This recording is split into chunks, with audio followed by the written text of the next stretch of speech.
मंच पर उपस्थित और मंच के नीचे भी उपस्थित सभी परम श्रद्धेय सन्यासीगण, पूज्य राजमाता जी, त्रिपुरा के और महाराष्ट्र के आदरणीय राज्यपाल महोदय, माननीय मुख्यमंत्री जी, पावर को हिंदी में शक्ति कहना चाहिए ना, तो शक्ति के मंत्री रतनलाल जी और सभी नागरिक सज्जन, माता भगिनी, अन्य माननीय लोग, आज यहाँ पर बहुत से शुभ योग एकत्र हुए। आद्य शंकराचार्य जी महाराज की जयंती आज है, इसका तो उल्लेख हुआ ही है। त्रिपुरा के लिए विशेष है, गरिया पूजा का पर्व जो चलता है संक्रांति से, उसकी आखिरी पूजा, शेष पूजा आज के दिन है। कोई भी अच्छा काम करने के पहले यहाँ गरिया पूजा होती है। तो ये हमारी परंपरा है। हम जिनको आदिवासी कहते हैं वो हमारे मूल है। हमारा सारा तत्वज्ञान, हमारे ऋषि मुनियों की तपस्या जंगलों में और कृषि में हुई है। उसी में से हमारे सारे विचार निकले, क्योंकि जीवन का प्रत्यक्ष अनुभव और प्रकृति का प्रत्यक्ष सान्निध्य उसी जीवन में मिलता है। तो ऐसा कहते हैं, लाख लाख पीढ़ियां लगी जब हमने यह संस्कृति उपजाई। ये आज जो भारतवर्ष है, भारत की संस्कृति है, भारत का स्वभाव है, एक दिन में नहीं बना है। उन इतिहास पूर्व काल के प्राचीन दिनों में जो अनुभव हमारे पूर्वजों ने लिया, पहले बाहरी जगत का लिया, बाद में उनको ध्यान में आया कि केवल बाहरी जगत का जानना पर्याप्त नहीं है, इसलिए अंतर जगत का उन्होंने अन्वेषण किया। कितने शतक लगे होंगे इस प्रक्रिया को पता नहीं, लेकिन उसमें से जो बात प्राप्त हुई उसको इस देश में बिल्कुल आखिरी व्यक्ति तक, जंगल में बनी झोपड़ी में रहने वाले छोटे बालक से लेकर बुढ़िया तक, सब तक पहुंचाया गया। ज्ञान कहने के बाद भाषण देना, प्रवचन देना यही नहीं होता है। ज्ञान का मतलब बोध है, जानना है। टी.एन. शेषन साहब ने ऐसा अपना संस्मरण लिखा है कि छुट्टी बिताने के लिए ऐसे ही किसी प्रदेश में गए होंगे, तो वहाँ घोंसले लगे थे। वो एक पक्षी होता है जो सुंदर आकार के घोंसले बनाता है, हिंदी में क्या कहते पता नहीं, मराठी में उसको बया पक्षी अथवा गौलन ऐसा कहते हैं। तो वो घोंसला दिखने में बड़ा सुंदर होता है। तो एक चरवाहा, उसका लड़का था वहाँ, छोटा बालक, अनपढ़, उसको उन्होंने कहा कि एक घोंसला उतार के दो, मैं तुमको 5 रुपए देता हूँ। उसने कहा नहीं दूंगा। क्यों नहीं देंगे? 10 रुपए लो। बोले नहीं, मैं ये नहीं करूँगा और आपको भी करने नहीं दूंगा। बोले क्यों? बोले आप यहाँ के हैं नहीं? बोले नहीं, यहाँ का नहीं हूँ, छुट्टी पर आए हैं। हाँ, तो घर में लोग होंगे आपके? हाँ, वो आपकी राह देखते होंगे। तो हाँ, राह देखते होंगे, आप वापस नहीं गए तो क्या होगा? इन घोंसलों में वो बच्चे हैं पक्षी के, और पक्षी गया है घूमने। वो आएगा और उसको घोंसला नहीं मिला तो उसको क्या लगेगा? ये सोच के मैं इन घोंसलों का हाथ नहीं लगाता और आपको भी नहीं लगा दूंगा। तो शेषन साहब ने कहा कि पहली बार मुझे फर्स्ट क्लास ऑफिसर होने का थोड़ी सी लज्जा लगी। ये ज्ञान, जो बोध है, उसमें और पांडित्य में ये फर्क है। हमारे यहाँ भारत में सर्वत्र पंडित लोग ऐसा नहीं है, विद्वान लोग है ऐसा नहीं है, परंतु जानकार लोग सर्वत्र हैं। अशिक्षितों में भी है, छोटे बच्चों में भी है।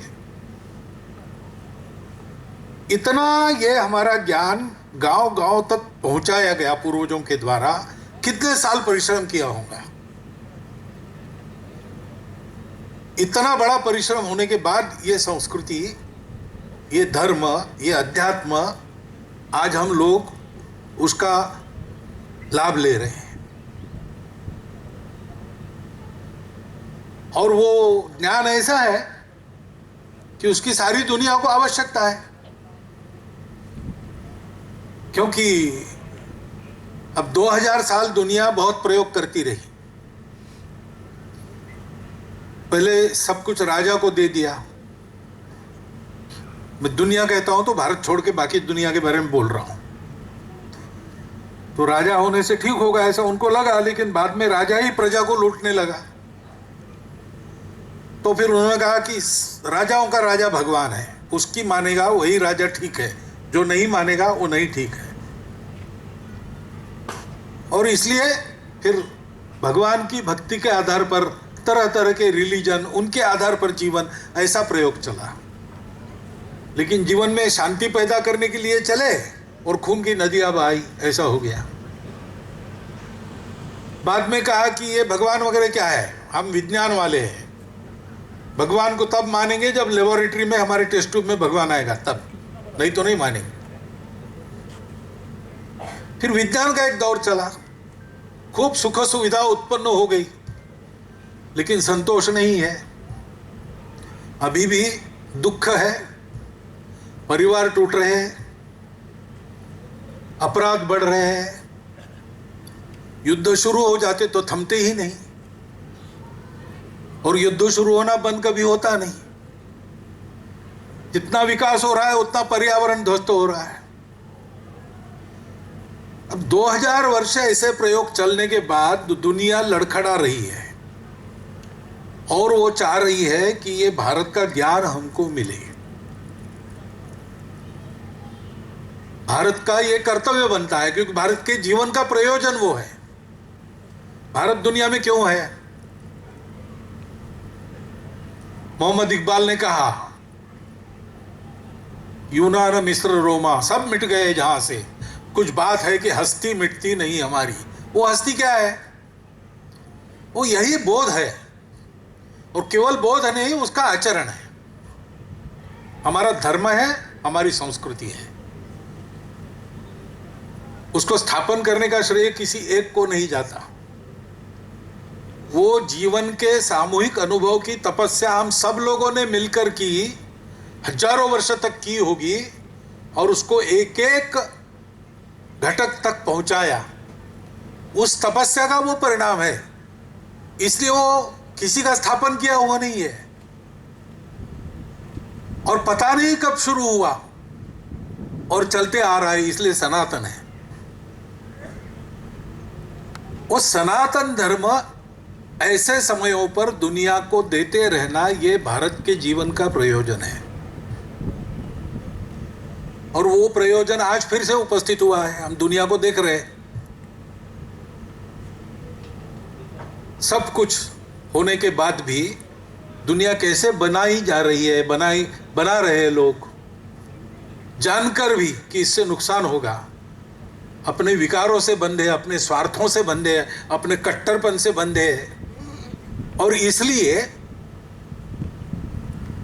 वो ऐसे कृत्य करते हैं। अब उनको रास्ता कौन दिखाएगा? जिनके पास बोध है वही दिखाएंगे, ने हमको दिखाना है, हमारा कर्तव्य भी बनता है। और इसलिए मंदिर बना तो वो केवल एक पूजा पाती से संबंधित बात नहीं है, इसका हमको विचार करना चाहिए, और समाज को भी प्रबुद्ध बनाना चाहिए। पहले मंदिर हमारे जीवन के केंद्र होते थे, मंदिरों के आधार से हमारी पाठशालाएं चलती थी, मंदिरों को केंद्र बनाकर हमारा समाज जीवन चलता था। मंदिरों का केंद्र था, उससे हमारा आर्थिक व्यवहार भी बनता था। समाज जीवन का केंद्र मंदिर था। उसमें समाज को क्या क्या प्राप्त होता था? पहली बात प्राप्त होती थी शक्ति, स्वामी जी ने उल्लेख किया, हम सबको शक्ति मिले, क्योंकि आपके पास सत्य है तो भी दुनिया दिखती नहीं है, आपके पास शक्ति है तो आप जो बोलेंगे वो प्रमाण हो जाता है। भारतवर्ष में ऐसा नहीं है, हमारा स्वभाव ऐसा नहीं है, हमको ऐसा बनना भी नहीं है। लेकिन जिस दुनिया को हमको बनाना है उसमें ये नियम है, जिसकी लाठी उसकी भैंस। आपके पास लाठी है तो आप वेनेजुएला को खत्म कर दो, कोई कुछ नहीं कहेगा, चल रहा है। क्यों? शक्ति। वो शक्ति शरीर की, मन की, बुद्धि की शक्ति के साथ शील, ये सारा जो मिलना है वो पहला प्रयोजन है मंदिर निर्माण का। भगवती ये शक्ति है। शिव के शिवत्व में शक्ति का इकार नहीं रहा तो शिव का शव बन जाता है। और इसलिए हमारे यहां सारे भारत में शक्ति पूजा उत्तर दक्षिण पूर्व पश्चिम सर्वत्र प्रचलित है।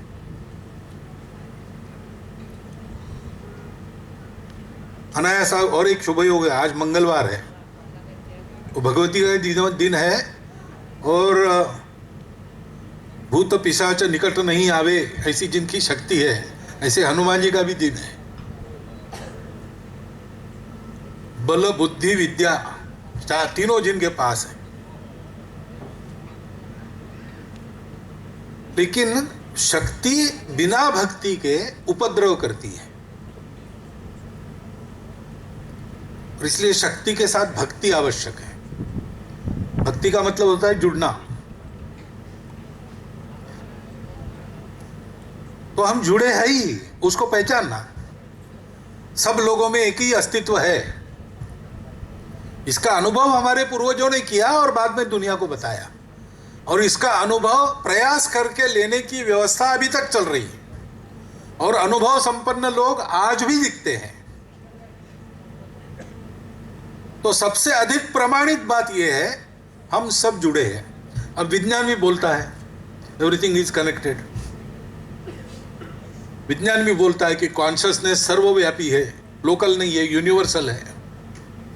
और हो सकता है कि everything started with pre existing universal consciousness. विज्ञान भी इधर आ रहा है, हमारी ही बात को प्रमाणित कर रहा है।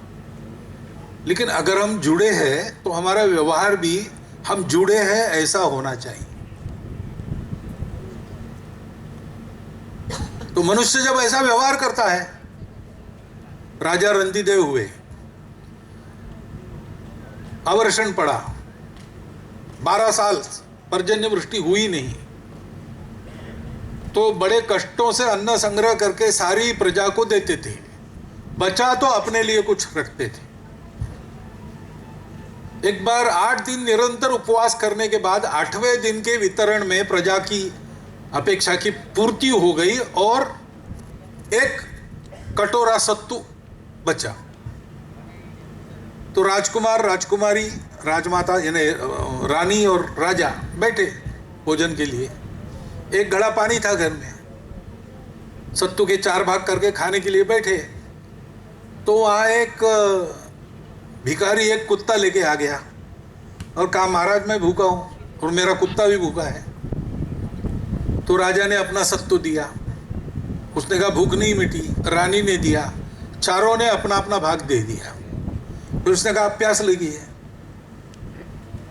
तो वो पानी पी लिया और आधा पानी कुत्ते को पिलाने लगा। तो इनके आंख में आंसू आ गए। तो भिखारी ने कहा, राजा तुम अगर दुखी हो रहे हैं तो मुझे ये सब नहीं चाहिए, तुमको दुखी करके उसने कहा मैं दुखी इसलिए नहीं कर रहा हूं कि मेरे पास कुछ नहीं रहा, अगर फिर तुमने कुछ मांगा तो देने के लिए मेरे पास कुछ नहीं है, इसलिए मुझे दुख हो रहा। ये जुड़े होने का व्यवहार है।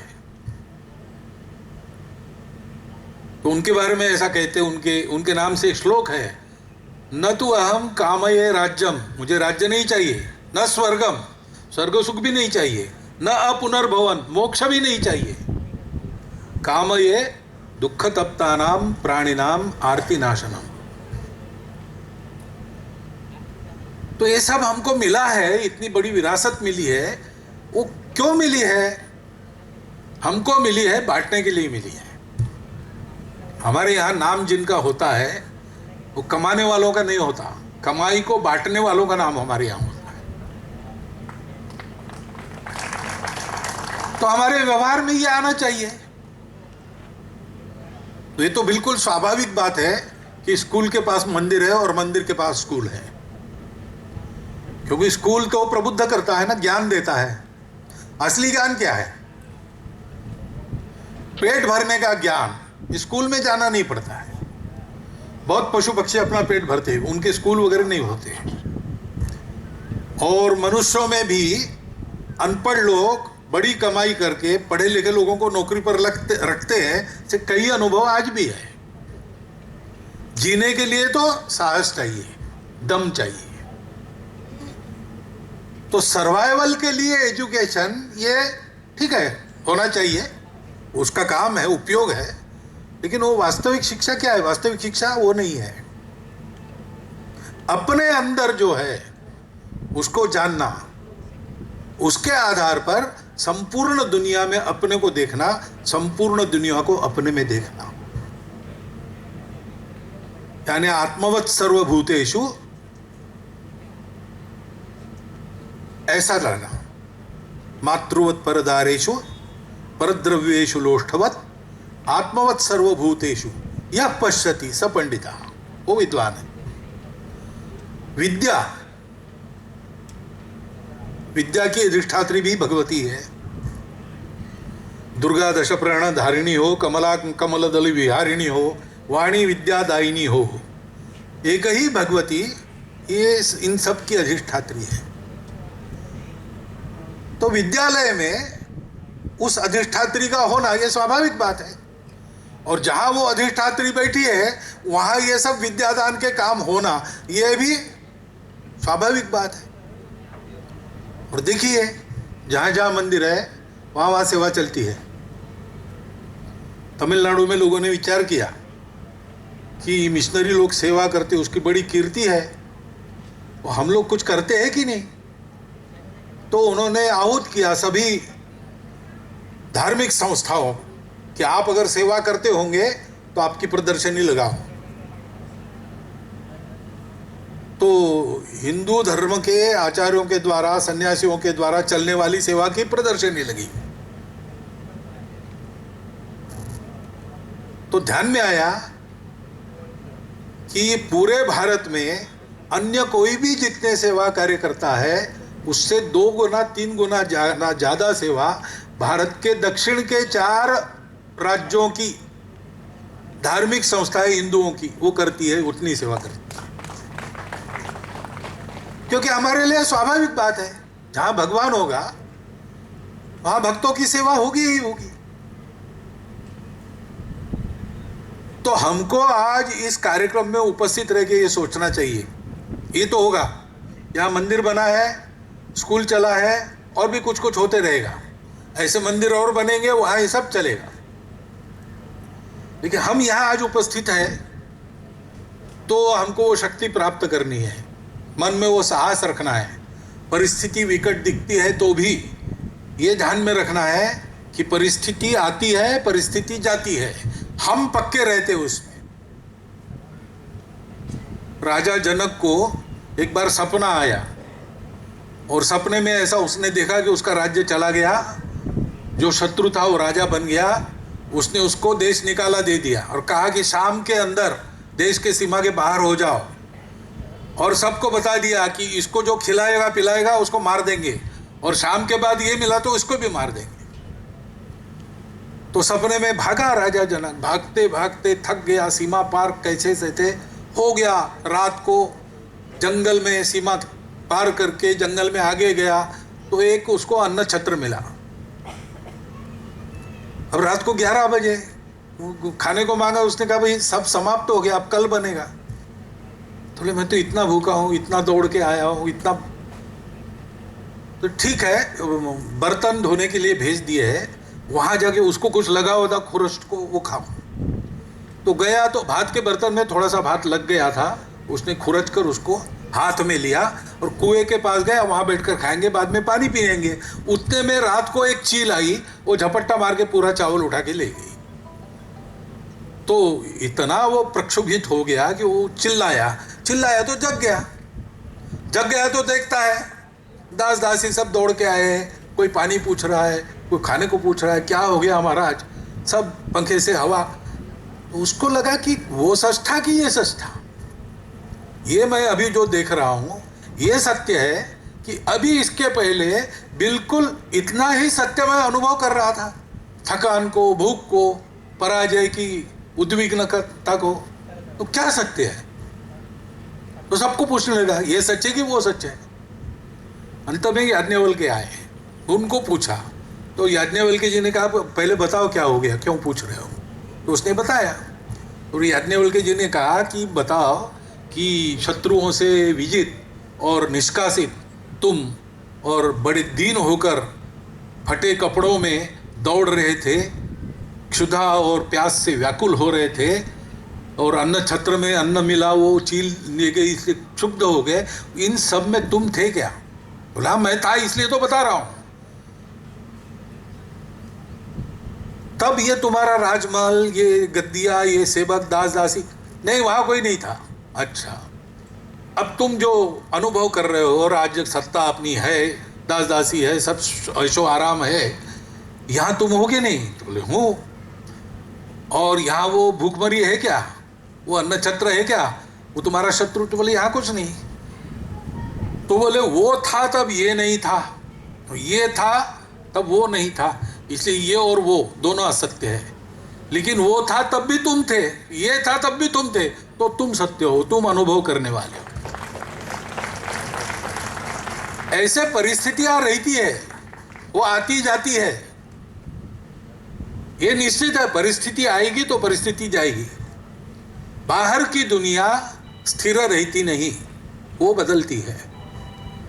लेकिन उस दुनिया को अनुभव करने वाला मैं पक्का हूं, और मैं जब तक अच्छा पक्का सच्चा रहूंगा तब तक परिस्थिति मेरा कुछ नहीं बिगाड़ सकती। मेरा अस्तित्व सनातन है। ये जानकर जब आदमी खंभीर होकर साहस पूर्वक रास्ता निकालता है, प्रयास करते रहता है, तब सब ठीक होता है। उसी से शक्ति बनती है। वो शक्ति हमारे मन में स्फूर्ति पानी चाहिए उसने, और हमको इस स्फूर्ति को सारे समाज को देना चाहिए। और दूसरी जो हमारी आंतरिक एकता की बात है, दुनिया की स्वार्थी ताकतें जानती है कि ऐसे समय में भारतवर्ष उठेगा तो हमारे सारे दुकान बंद हो जाएंगे। वो ये नहीं चाहते, इसलिए भारत की विविधता को भेद बताकर वो आपस में झगड़ा लगाने का काम कर रहे हैं सर्वत्र। वो जो उदाहरण देने की आवश्यकता नहीं, थोड़ा आँख खोलकर चारों ओर क्या चल रहा है वो आप देखेंगे तो ध्यान में आएगा। खान पान, रीति रिवाज हमारे अलग अलग पहले से है, भाषाएं अलग अलग पहले से है, देवी देवता अलग पहले से है, लेकिन ये सब विविधता होने के बावजूद हम ये जानते हैं कि ये विविधता हमारी एकता का आविष्कार है, एकता का श्रृंगार है, हमारी एकता का उत्सव है। ये ज्ञान हम भूल जाए और आपस में लड़ाई करें ताकि हम अशक्त बन जाए और दुनिया की ऐसी आसुरी ताकतें अपना खेल खुला खेले, इसके प्रयास चल रहे। इसलिए हम लोगों को, पूरे समाज को इसका बोध देना पड़ेगा कि ये सारी विविधताएं पहले से थी, उसके बावजूद हम एक है। क्योंकि ये दिखने वाली बातें हैं, बदलती रहती है। पहले इतनी भाषाएं नहीं थी, आज इतनी हो गई, और भी बढ़ेगी। हिंदी की 38 बोलियां थी, उसमें 3-4 आज स्वतंत्र भाषा बन गई। ये चलता है। जिनका जीवन 4-5 हजार साल से पीछे जाता नहीं, उनकी एक भाषा होना, उनका एक रिलीजन होना, ये समझ सकते हैं। हमारे जैसा युगों युगों से चलने वाला जो देश है, उसमें इसकी विविधता बिल्कुल स्वाभाविक है। ये हम जानते हैं, उसको भूलना नहीं है, ये सबको बताना है, ये एकता का तत्व देना है। क्योंकि भगवती शक्ति अंततो गत्वा, ये शक्तिवानों का ही काम है इसको जानना। नायम आत्मा बलहीने न लभ्या, तो वो शक्ति हमको उस भक्ति की ओर, उस जुड़ाव की ओर निर्देशित करती है, उसको पहचानना और एक रहना। और तीसरी बात है कि परिस्थिति से डरना नहीं, निर्भय होके सबके कल्याण की भावना मन में रख के, बिना किसी के विरोध को मन में रखे हुए, और जो सत्य पंथ है उस पर आगे बढ़ने के लिए अपने समाज को तैयार करना। मंदिर उभर यहां खड़ा हो गया, इसका मतलब क्या है? इसका मतलब ये 3 काम होने हैं। और जैसा मैंने कहा कि मंदिर निर्माण करने वालों ने कर दिया, वो मंदिर चलाने वाले चलाएंगे। केवल उनका ये काम नहीं है, ये हम सबका काम है। और इसलिए इस एकता का ज्ञान देने वाले, शील उत्पन्न करने वाले, समाज को शक्ति देने वाले और विश्व की परिस्थिति में सर्व मंगल का आवाहन करने वाले काम जहाँ जहाँ चलते हैं, वहाँ वहाँ हम सबका कर्तव्य है कि वो चलते रहे, बढ़ते रहे, इसमें हमारा योगदान देना, ये हमने करना चाहिए। और जो हम कर सकते हैं वो पूरा करना। हम जो करते हैं वो छोटा है कि बड़ा है इसको नहीं सोचना।